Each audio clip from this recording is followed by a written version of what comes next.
Hoy os invitamos a escuchar La religión y la evolución humana. Hablamos con Gustavo Bueno.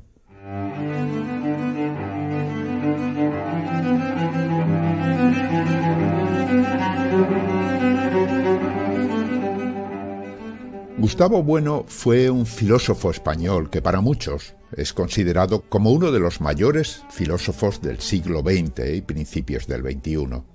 Su obra es enorme y en ella tiene lugar un intercambio constante entre la ciencia y la historia de la filosofía. Hace años tuve la oportunidad de charlar con él sobre un tema fascinante: la religión en la evolución humana. Circunstancias personales y problemas técnicos coincidieron en aquel momento e impidieron la publicación de la entrevista. Gustavo Bueno falleció el 7 de agosto del año 2016 y la entrevista, grabada antes de su muerte, se ha convertido en un documento inédito del filósofo, un documento que hoy hemos podido recuperar y que vamos a compartir con todos vosotros en este nuevo capítulo de Hablando con Científicos. Valga el programa, pues, como homenaje póstumo a Gustavo Bueno. Está con nosotros don Gustavo Bueno Martínez, catedrático de la Universidad de Oviedo, filósofo. Es un hombre que tiene multitud de artículos de filosofía. Algunos títulos son, por ejemplo, ensayos materialistas, el animal divino. En Internet se pueden consultar incluso textos íntegros de él, como por ejemplo dos opúsculos que son ¿Qué es la filosofía y qué es la ciencia? Bueno, ante todo un saludo en nombre de los oyentes de don Gustavo. Sí, lo correspondo, yo también saludo. Nos da usted mucho que leer sobre filosofía y quizás deberíamos leer muchísimo más de lo que se lee sobre esta materia, ¿no? Hombre, sí, aunque decía Huxley, leer, la mejor manera de no pensar, ¿verdad? Pero bueno, eso es un decir, ¿no? Sí. Bien, nosotros tenemos un tema fundamental hoy para hablar de él, que es el título de una conferencia suya, que se titula La religión en la evolución humana. Sí, sí, sí. Como ese es un tema que ya ha tratado en algunos de sus escritos, a mí me gustaría, pues no sé, que empezara a contarnos un poco qué tiene que ver la religión en la evolución humana. Lo primero que me tendré que dedicar es a tratar de analizar qué puede significar una enunciación tan amplia, tan larga, porque la religión en la evolución humana, pues primero no se sabe qué es la religión, a qué nos referimos, y eso de la evolución humana, pues también, qué es la evolución humana. Para que se vea por dónde voy. Se trata un poco, luego voy a aceptar el planteamiento, pero primeramente para ver las dificultades. De acuerdo. Porque se trata de no exponer una cuestión de tipo retórico o parenético, ¿verdad? Como muchos pueden pensar ante semejante título. Y entonces, para que se vean rapidísimamente las dificultades que plantea este enunciado, primero, religión,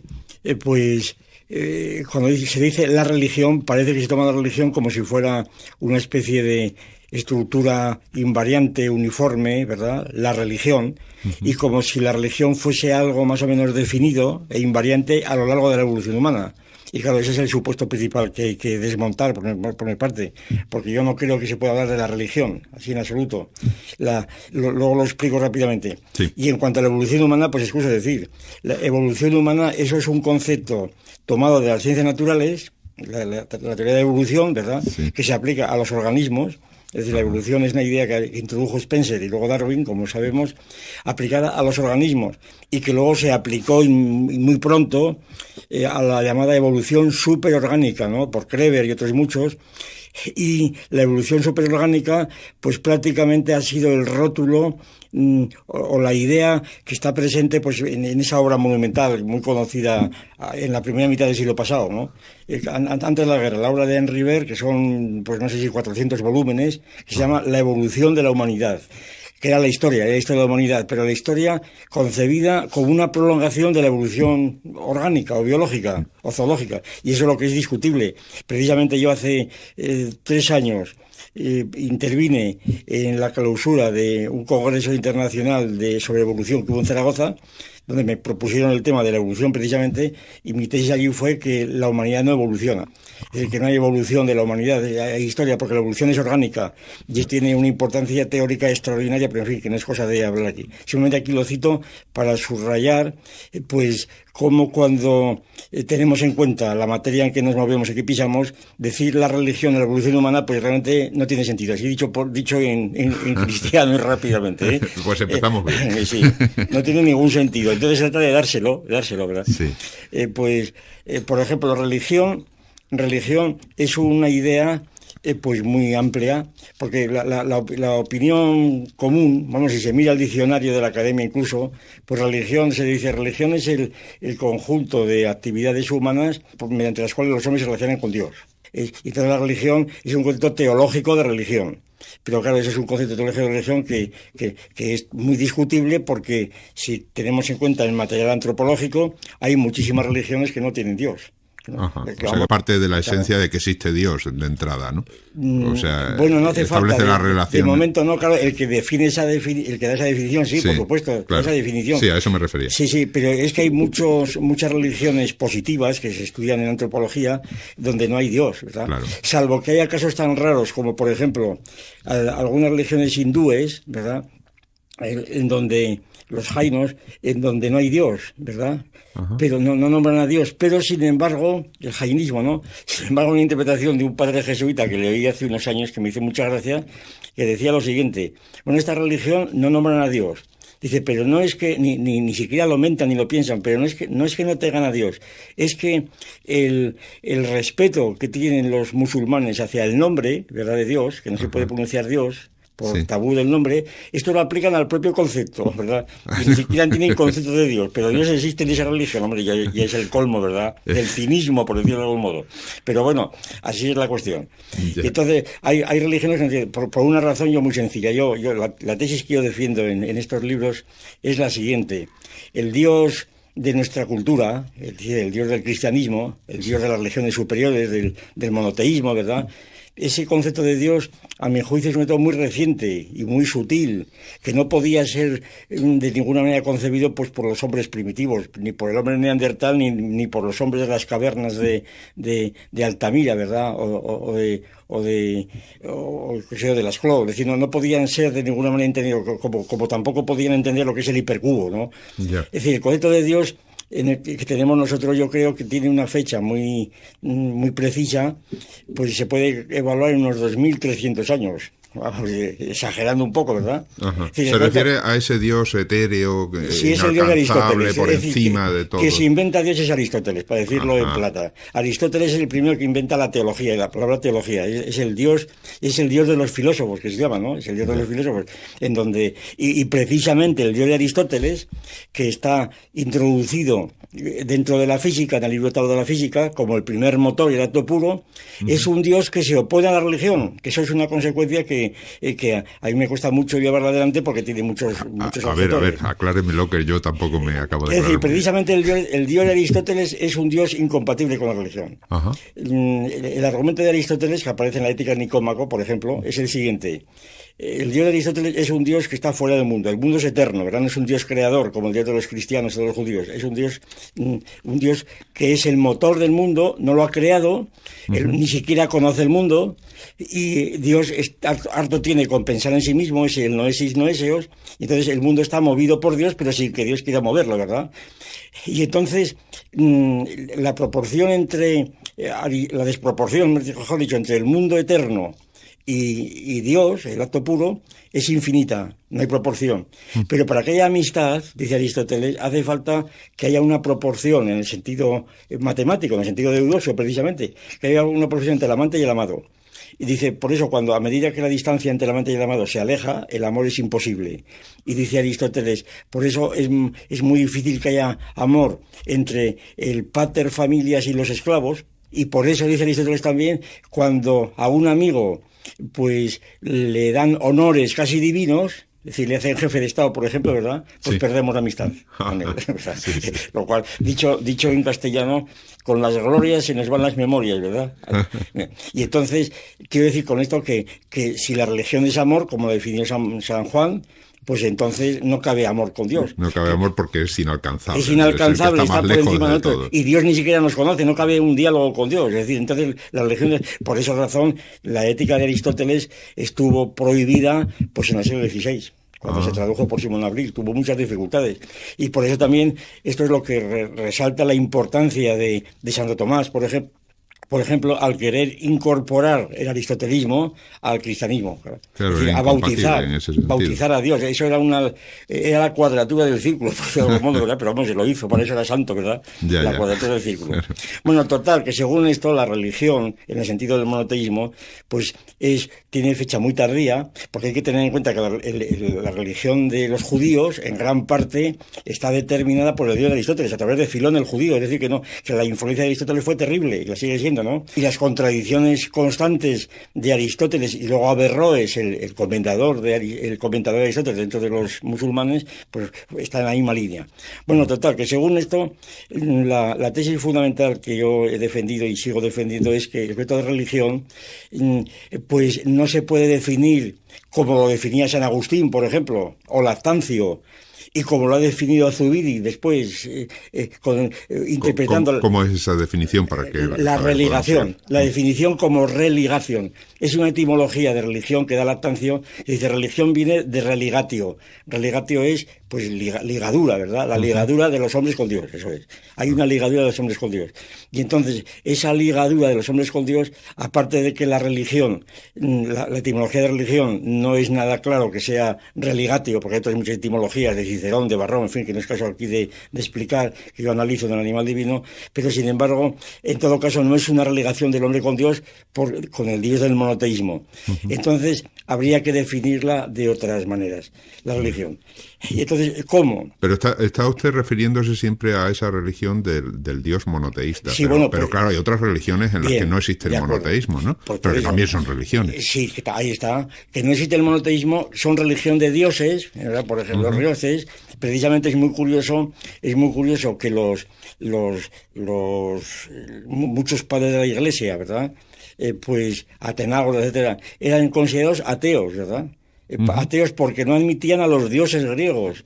Y el propio Voltaire dice una cosa de Sócrates, pues irónica como siempre, dice: Sócrates, este ateo porque no creía más que en un solo Dios, ¿verdad? Porque claro, para los griegos el no creer en Afrodita, en Venus, en tal, o en Zeus, pues era ser ateo, claro. Entonces la idea... Pero hay religiones con muchos dioses, no monoteístas, pero hay también religiones sin ningún dios. Sin Dios ninguno. Entonces el problema es de dónde parte la religión. Y hay muchas teorías, pero las más importantes son, sobre todo en una disputa que he tenido con Puente Ojea estos últimos años, que Puente Ojea mantiene las tesis de Tylor, el fundador de la antropología, en donde la religión se hace derivar del animismo, del culto a las ánimas, ¿verdad? Entonces, la religión, en esta teoría animista, pues sería una especie de alucinación de los hombres, una alucinación, o bien inducida por los sacerdotes, ¿verdad? La teoría de los especialistas religiosos como causantes de la religión, estos hombres astutos, ¿verdad?, que han introducido estas ideas para poder gobernar a los pueblos, según aquello que después, esta es la tesis de Critias, pero que luego la repite Napoleón, esa famosa frase de Napoleón: un cura me ahorra 10 gendarmes, ¿verdad? Es decir, sin la religión no se puede gobernar a los pueblos. Esa es la tesis de Critias, que aparece ya en toda la filosofía griega. Y entonces, esta idea de religión como alucinación, como patraña, como engaño, o como creación del subconsciente, o como simplemente culto a los hombres, la teoría del ebemerismo. Los dioses fueron hombres sobresalientes que después de muertos pues fueron elevados a los altares, que es la teoría de Vémero.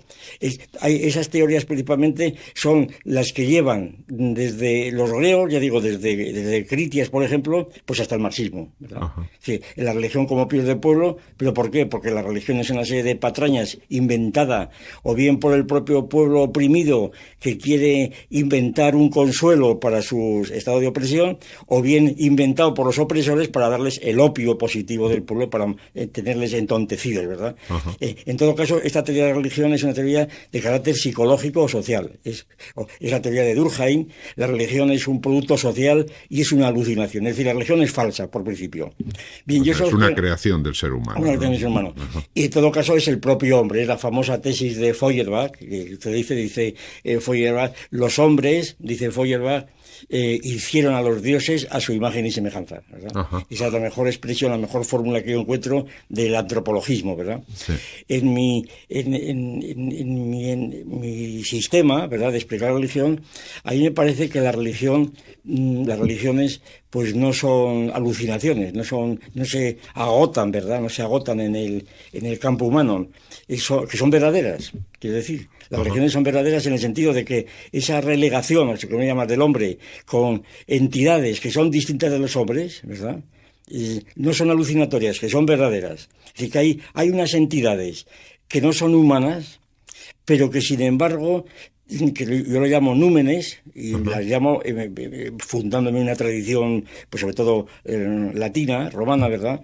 La palabra numen numinis significa esto, significa un principio pues más o menos no humano, un principio más o menos misterioso, del cual dependemos, que nos habla, que nos amenaza, etcétera, al que tenemos que rogar. Y entonces estos númenes serían el origen de la religión. O sea, la religión sería una relación, una relegación del hombre con los númenes. Ahora, la cuestión, númenes reales, entonces no sería alucinatorio. O sea, como criaturas reales que existen. Que existen realmente. Aunque tengan una entidad que no sea biológica o sea de otro tipo. Bueno, vamos a ver, ahí está la cuestión. La cuestión es identificar cuáles son estos númenes, ¿verdad? ¿Cuál es la realidad de estos númenes? Entonces hay muchas hipótesis, ¿verdad? Pues desde los démones, hay muchas hipótesis. Bueno, total, yo la tesis que yo mantengo del animal divino, porque se llama así, es la siguiente, que los primeros númenes que los hombres reconocieron y que además fueron fundamentales para poner en marcha su evolución, ¿verdad?, fueron precisamente los grandes animales del Paleolítico que tenemos representados en las cavernas, ¿verdad? Tenemos representados en Chauvet, en Altamira, en donde quiera. Esto, naturalmente, estos animales, en las cuevas de Chauvet, descubiertas muy recientemente en Francia, pues prácticamente de 30.000 años de antigüedad, prácticamente la totalidad, absolutamente la totalidad de los dibujos allí son animales, son zoológicos. Sí. Hay cálculos de James, por ejemplo, que según los cuales las 4/5 partes de dibujos de las cuevas paleolíticas son también zoológicos, no antropomórficos, zoológicos.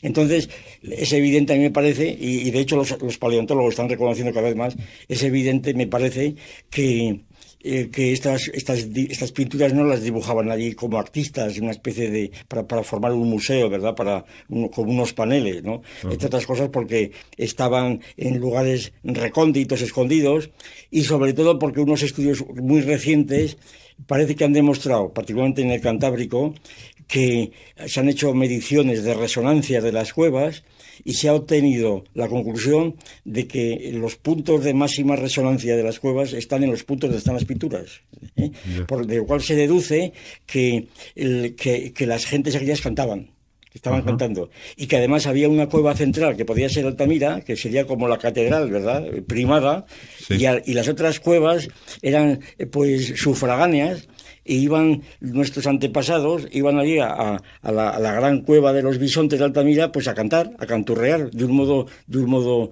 religioso, claro. O sea, que era una especie de templo. Era una especie de templo, era un templo natural.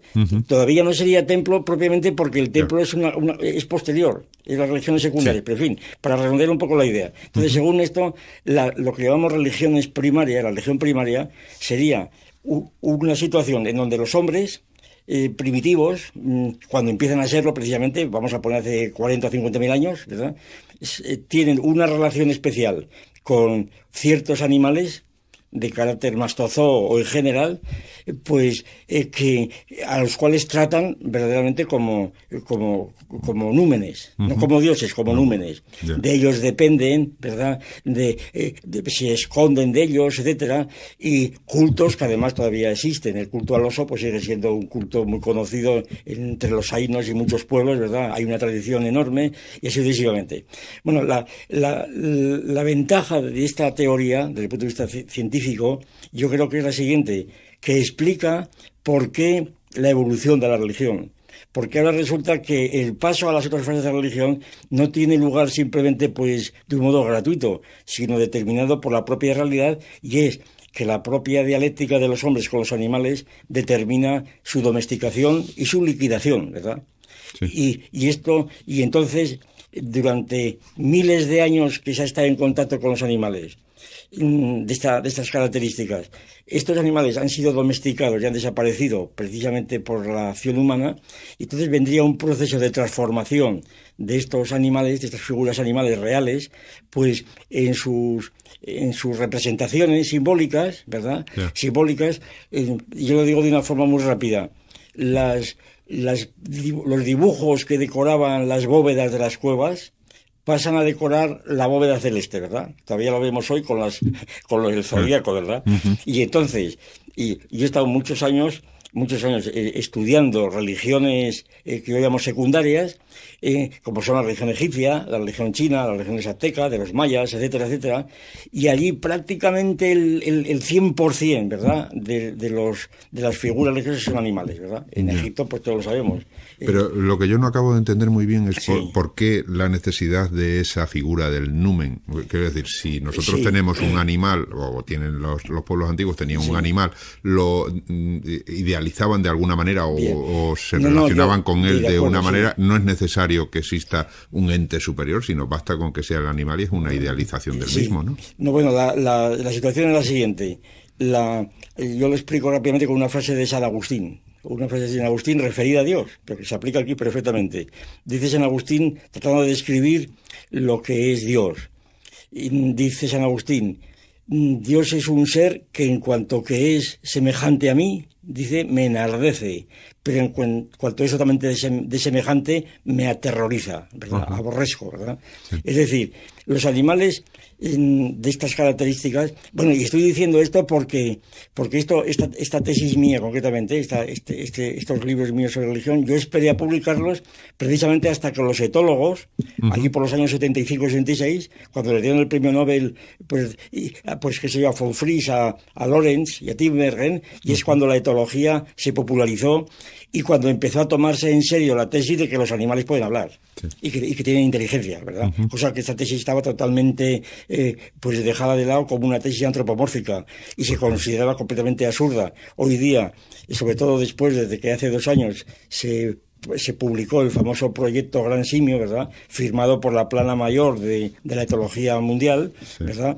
Pues naturalmente nadie puede discutir, absolutamente nadie puede discutir que los chimpancés hablan, que tienen lenguaje, que tienen un lenguaje doblemente articulado, que tienen inteligencia. Según los firmantes del proyecto Gran Simio, el promedio de inteligencia de estos chimpancés que ellos han educado es muy superior al de los hombres promedios, ¿verdad? Quitando a Einstein y algún otro, ¿no? Es decir, los hombres tendríamos menos inteligencia individualmente muchas veces en general, y no ya los subnormales. Entonces, quiero decir con esto que la relación del hombre con los animales es una relación que precisamente empieza a formarse como tal cuando se produce una segregación, precisamente una segregación del círculo de los hombres, lo que llamamos nosotros los hombres, y aquello otro que no es humano, pero que es totalmente distinto, de lo cual dependemos, porque es el hombre cazador, de lo que dependemos, y que al mismo tiempo pues es nuestro enemigo, es nuestro amigo y enemigo. Esta ambigüedad, ¿verdad? Esta ambigüedad que está descrita en yo tengo recogido Animal Divino, pues poemas de indios de las praderas cantando al oso, ¿verdad? Cantando al oso como un ser terrible, ¿verdad? Un ser luminoso. El oso es mucho más que una especie de depósito de proteínas, ¿verdad? Uh-huh. El oso o el tigre o la serpiente, etcétera, no son depósitos de proteínas como los vemos hoy. Son realmente seres inteligentes que nos espían, nos acosan, que dependemos de ellos, que hay que atenderlos, que hay que aliarse con ellos frente a terceros. Uh-huh. Es decir, es una relación enteramente distinta de la relación con los hombres. Precisamente la antropofagia, el tabú de la antropofagia, es uno de los criterios vinculados a esta teoría, porque naturalmente a los dioses, a los númenes animales nos los comemos, vivíamos de ellos. Uh-huh. Y entonces, mientras que a los hombres no. Es decir, a los propios hombres no nos comemos. Precisamente en Atapuerca, en estos grandes descubrimientos en la Grandolina, de este montón de esqueletos, ¿verdad?, que demuestran haber sido raspados los huesos y haber sido objeto de prácticas caníbales, eso demostraría que todavía no eran hombres, ¿verdad? Que son todavía prehumanos. Bueno, total, para terminar rápidamente el esbozo general. Entonces, en las religiones secundarias aparecería ya un culto a unos númenes ya totalmente representados, mitológicos, ¿verdad?, como Anubis o como Osiris, como la vaca Thor, como, en fin, una serie de númenes, y no digamos en las religiones aztecas, ¿no?, una serie de númenes que están ya inventados, que son recuerdos de los otros, una religión mitológica, y con ellas incluida el culto también a los hombres.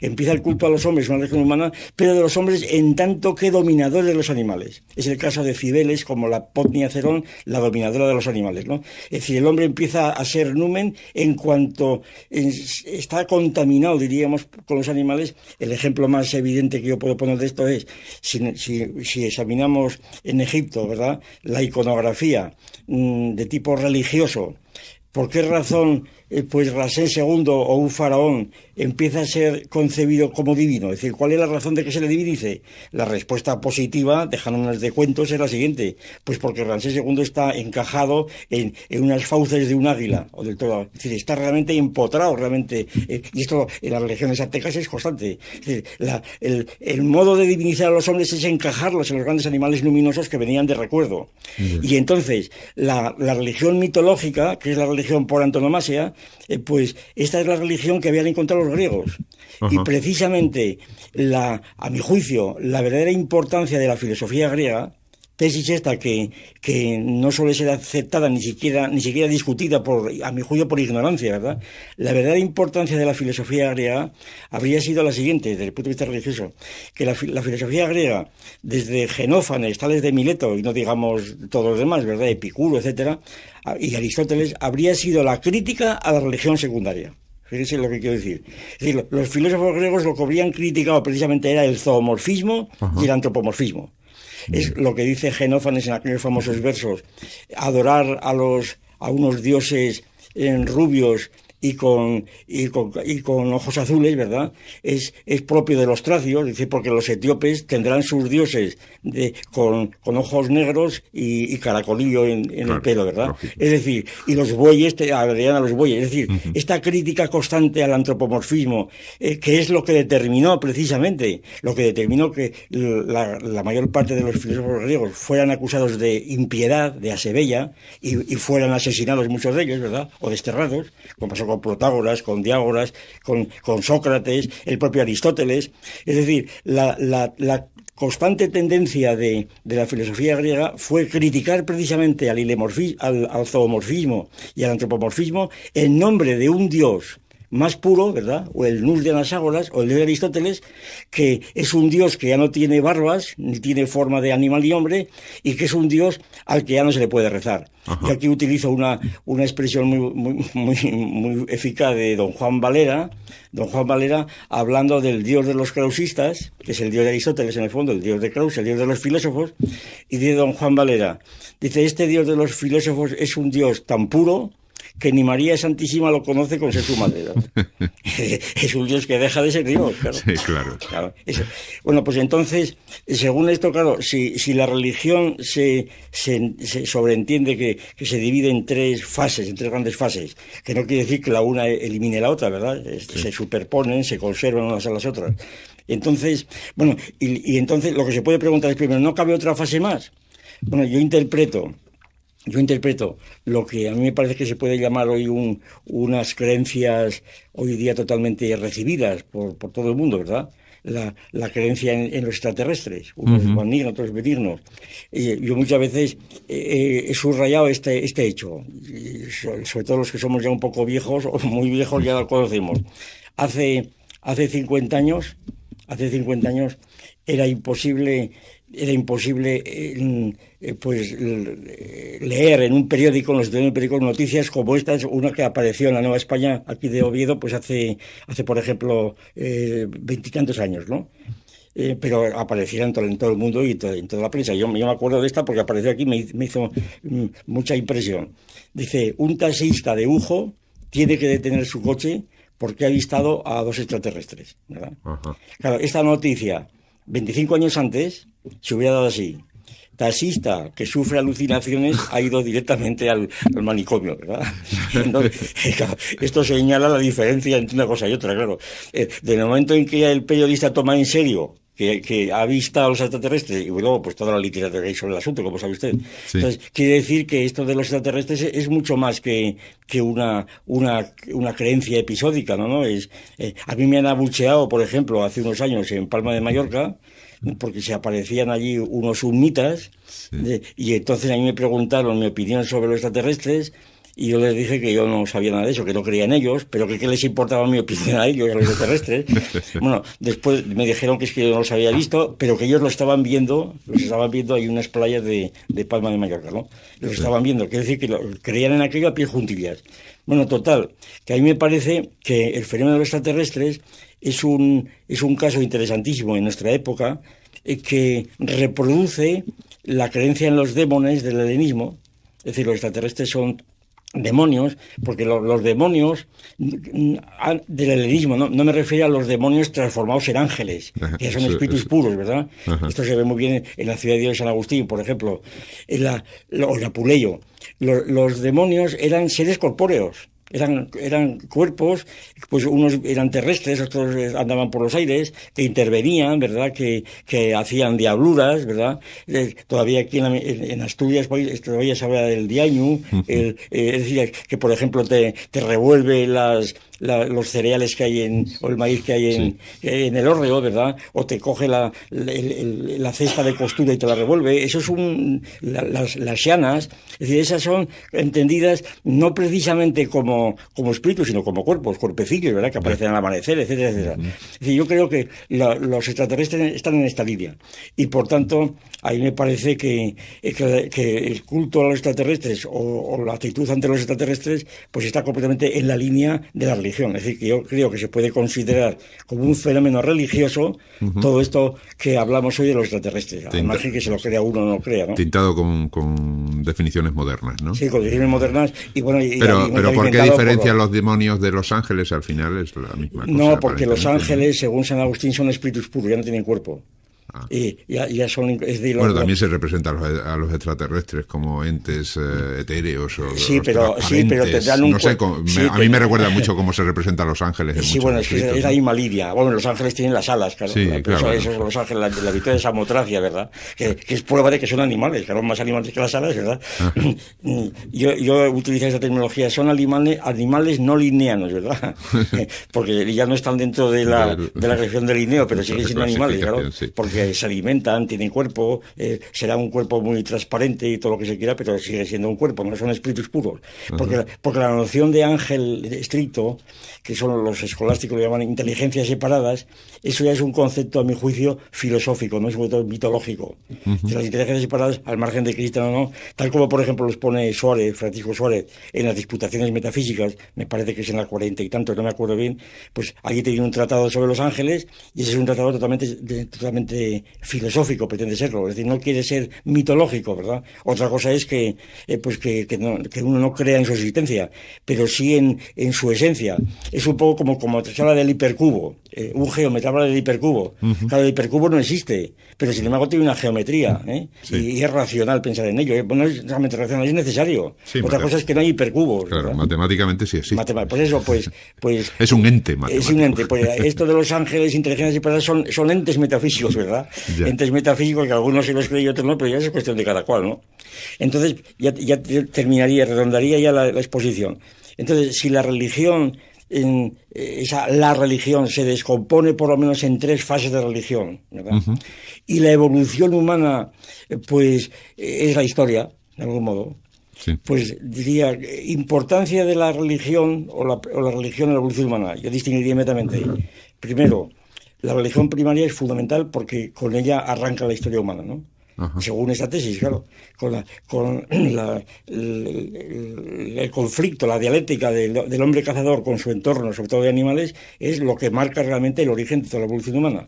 Sí. Ahora, a partir de entonces, la evolución humana y la historia empieza a ir por otras rutas, las propias religiones secundarias se transforman cada vez más y recrece enormemente lo que llamamos el cuerpo de la religión. Un cuerpo que está constituido principalmente por templos, ¿verdad? Edificios, por sacerdotes, que no eran necesarios en la fase primaria, y entonces la religión empieza a transformarse en una organización de tipo social que tiene mucho que ver con la moral, con la política, con la cosmogonía, y entonces son organizaciones de otra índole que se llaman religiosas, pero que lo son simplemente por analogía, ¿no? Porque en el fondo no son religiosas. Que podrían llamarse políticas o podrían llamarse de cualquier otro tipo. Es el caso de la Iglesia Católica. La Iglesia Católica, pues sí, pero en fin, lo importante a mi juicio, del catolicismo es ser una organización de tipo internacional que sí, que se funda en ese Dios de los filósofos. Decía uno que el catolicismo la Iglesia Católica es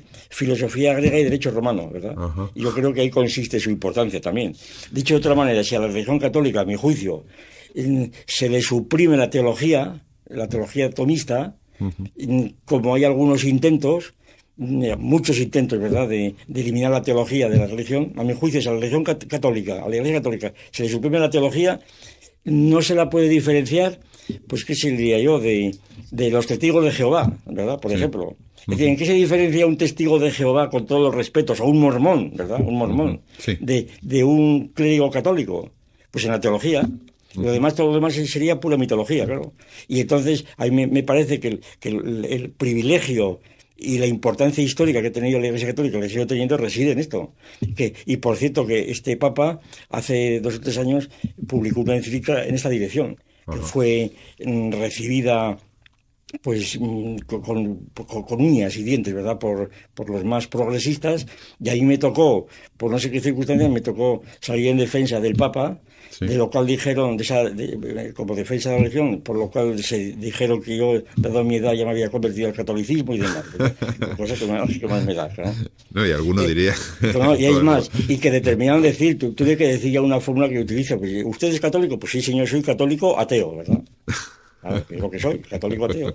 ¿Sabes por qué? Pues porque a mí el catolicismo me parece la religión más importante, ¿verdad?, la que tiene Santo Tomás. Es más, yo muchas veces, recuerdo hace muchos años, como anécdota, hace muchos años tuve yo un alumno que quería estudiar filosofía, era muy inteligente, muy bien, y un día me dijo, mire usted, resulta que tengo que confesarle una cosa. Pues dígame usted, pues que yo soy testigo de Jehová. Y le digo, entonces usted no puede estudiar filosofía. Dice, ¿cómo es posible eso? Y usted, en cambio, admite que un cura católico puede... Digo, mire, cuando ustedes, los testigos de Jehová, tengan un Santo Tomás, entonces hablamos, ¿verdad? Pero antes no, claro. Es que no se puede comparar, meter en el mismo saco con el nombre de religión a los testigos de Jehová, que tienen estos mitos de las transfusiones y todas esas historias. Además, Jehová, bueno, una cosa realmente increíble, ¿no? Y no digamos los mormones, no se puede absolutamente comparar esto con la tradición de la teología católica. Bueno, es una cosa totalmente... Es como confundir la música de Mozart, ¿verdad?, con una música de Michael Jackson, por ejemplo, ¿verdad? No se puede confundir, son cosas distintas. Será toda música, pero es distinto, vamos. A mí no me decía a mí que Michael Jackson sea música, es otra cosa distinta. Ya, pero no podrían ser interpretados como mundos en desarrollo en el que, digamos, el testigo de Jehová o esos ejemplos que está poniendo están menos desarrollados que ese otro mundo que la Iglesia Católica está mucho más desarrollado, pero que la base... No, hombre, sí, hay un tronco común, por supuesto, y hay un tronco común que procede, pues, en este caso concreto, de cosas bíblicas. En el caso de los mormones, pues toda la cuestión de la 12 tribus de Israel y todas esas historias del monroísmo, ¿verdad? Pero que son mecanismos sociales, sobre todo, pero que las conexiones con la religión son ya muy lejanas.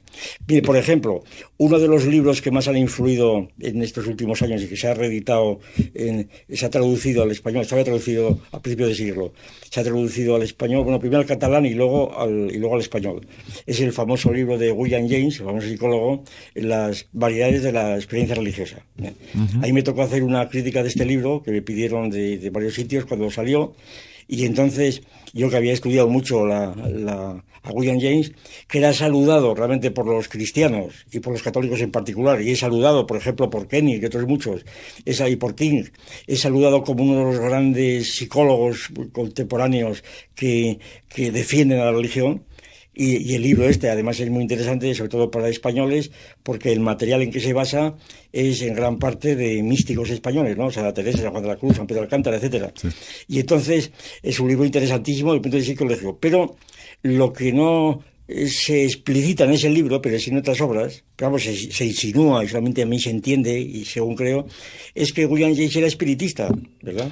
Y creía en los espíritus, es una especie de religión secundaria, ¿verdad? Es decir, resulta que era espiritista. Y entonces, como creían muchos de los krausistas españoles también, cosa que se olvida. Es decir, don Julián San del Río, el creador del krausismo y luego la institución de la enseñanza y todo lo que lo implica, ¿verdad? Y la influencia que ha tenido enormemente en ciertos partidos políticos como el PSOE, etcétera. Pues don Julián San del Río era espiritista. Y diga, bueno, pues que lo fuera, pues muy bien que lo fuera, pero vamos, que lo era, y ya está bien, que cargue con ello, ¿verdad? Claro. Entonces, y al morir dijo una frase verdaderamente impresionante, que no me acuerdo muy bien, pero es para leerla, ¿no? Pero algo así dijo, que estaban allí sus discípulos despidiendo, y dijo algo así como que mi espíritu en este momento haga el tránsito de mi cuerpo hasta el lugar donde están los otros espíritus finitos, decía él. Ajá. Espíritus finitos, pero finitos pero espíritus, ¿eh? Sí. Era la distinción entre el panteísmo y el parenteísmo que ellos decían. Quiero decir que, efectivamente, la religión actualmente tiene una importancia extraordinaria, es evidente. Sí, eso está claro. Está extraordinaria, no solamente, pero está dividida, a su vez, entre nosotros en religiones muy distintas, e incompatibles. Yo creo que son incompatibles. El islamismo es incompatible con el cristianismo, por mucho irenismo que se practique aquí. Yo siempre recuerdo el hecho, aquí en Asturias es mucho más evidente, que cuando los musulmanes venían aquí a combatir contra los cristianos, no eran musulmanes contra cristianos, eran monoteístas contra politeístas. Es decir, los cristianos eran los politeístas. Sí. ¿Por qué? Porque los cristianos, decían los musulmanes, creían en tres dioses, Padre, Hijo y Espíritu Santo, mientras que ellos creían solamente en Alá, ¿verdad? Claro. Y entonces era una incompatibilidad total. Claro. No digamos el budismo y el judaísmo, claro, que mataron a Jesucristo, ¿verdad? Es decir, porque Jesucristo era una blasfemia, es decir, que Dios se haga hombre. Eso era la blasfemia de las blasfemias para los judíos y para los musulmanes. Ahora, que ahora se diga, pues que un poco este lema, sacerdote de todos los países unidos, ¿verdad? Que es el lema que suele utilizarse de hecho. Pues yo solamente lo entiendo si interpretamos debidamente la famosa parábola de los tres anillos de Natán el Sabio, de Lessing, ¿verdad? Lessing, que es el fundador, como es bien sabido, del teatro clásico alemán. Lessing, que era discípulo de Spinoza, por cierto, y que es uno de las claves que más influyó en toda la filosofía clásica alemana, que solió callar la deuda de Spinoza porque era judío, precisamente, cosa que también se olvida.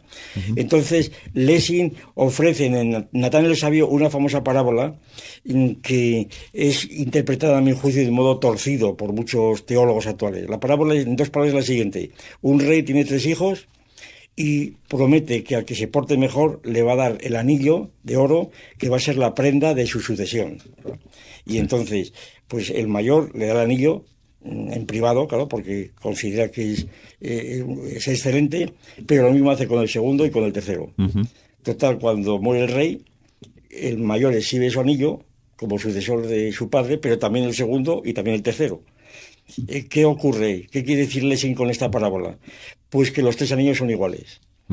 El padre es Dios Padre, los anillos son el judaísmo, el cristianismo y el islamismo, y entonces que las 3 religiones son iguales. Eso es lo que quiere decir Lessing. ¿Qué quiere decir con esto Lessing? Pues es la religión del teísmo, del deísmo, que en el fondo todas las religiones son iguales porque todas ellas lo que buscan es el dios de Aristóteles, el dios de los filósofos, ¿no?